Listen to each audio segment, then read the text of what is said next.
Congress senior నేత పవన్ ఖేరాకు తెలంగాణ హైకోర్టులో ఊరట లభించింది. ఆయనపై నమోదైన కేసులో న్యాయస్థానం మధ్యంతర బెయిల్ను మంజూరు చేసింది. అసోం ముఖ్యమంత్రి హిమంత బిశ్వ శర్మ భార్యపై గతంలో పవన్ ఖేరా చేసిన వివాదాస్పద వ్యాఖ్యలు రాజకీయంగా పెద్ద దుమారం రేపింది. ఈ క్రమంలో ఆయనపై నమోదైన కేసులను సవాల్ చేస్తూ దాఖలైన పిటిషన్పై హైకోర్టు విచారణ జరిపింది. పవన్ ఖేరాపై వారం రోజుల పాటు ఎలాంటి కఠిన చర్యలు తీసుకోవద్దని హైకోర్టు పోలీసులను ఆదేశించింది. అదే సమయంలో దర్యాప్తునకు పూర్తి స్థాయిలో సహకరించాలని ఆయనను ఆదేశించింది. ఈ మధ్యంతర బెయిల్తో ఆయనకు అరెస్టు ముప్పు నుంచి తాత్కాలికంగా అయితే రక్షణ లభించినట్లయింది. ఈ వివాదంపై అసోంలో కూడా కేసులు నమోదు కావడంతో ఈ తాజా తీర్పు ప్రాధాన్యతను సంతరించుకుంది.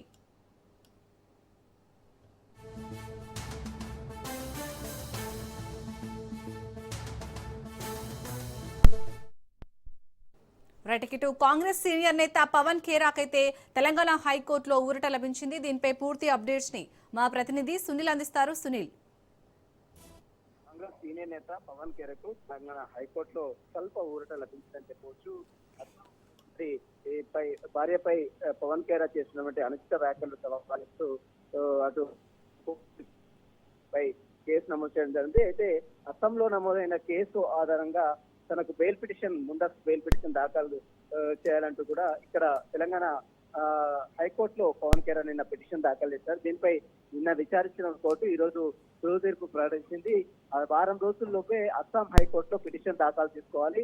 అప్పటి వరకు అతను పిటిషన్ దాఖలు చేసేంత వరకు పవన్ ఖేరా మీద ఎలాంటి చర్యలు తీసుకోవద్దంటూ కూడా తెలంగాణ హైకోర్టు అస్సాం పోలీసులకు ఆదేశాలు జారీ చేయడం జరిగింది. ఇక వారం రోజులు మరి పవన్ ఖేరా అక్కడ పిటిషన్ దాఖలు చేసిన తర్వాత ఎలాంటి నిర్ణయం తీసుకుంటుంది కోర్టు అనేది చూడాల్సి చెప్పవచ్చు. ప్రస్తుతం అయితే తెలంగాణ హైకోర్టులో మాత్రం పవన్ ఖేరాకు స్వల్ప ఊరట లభించింది.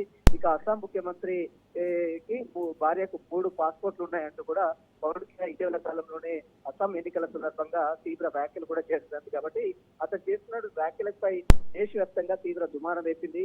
దీనికి సంబంధించిన విషయాలపై ఇప్పటికే పవన్ ఖేరా పై అటు అస్సాంలో కేసులు కూడా నమోదైనాయి. కాబట్టి మరి చూడాలి కేసులో పవన్ ఖేరా మీద ఎలాంటి చర్యలు తీసుకుంటున్నాయి. అస్సాంలో మరి బెయిల్ పిటిషన్ దాఖలు చేసిన తర్వాత కోర్టు బెయిల్ ఇస్తుందా లేదా అనేది కూడా చూడాల్సి చెప్పారు. ప్రస్తుతం వారం రోజుల పాటు పవన్ ఖేరాపై ఎలాంటి చర్యలు తీసుకోవద్దంటూ కూడా అస్సాం పోలీసులకు తెలంగాణ హైకోర్టు అయితే ఆదేశాలు జారీ చేసింది. Right, thank you Sunil.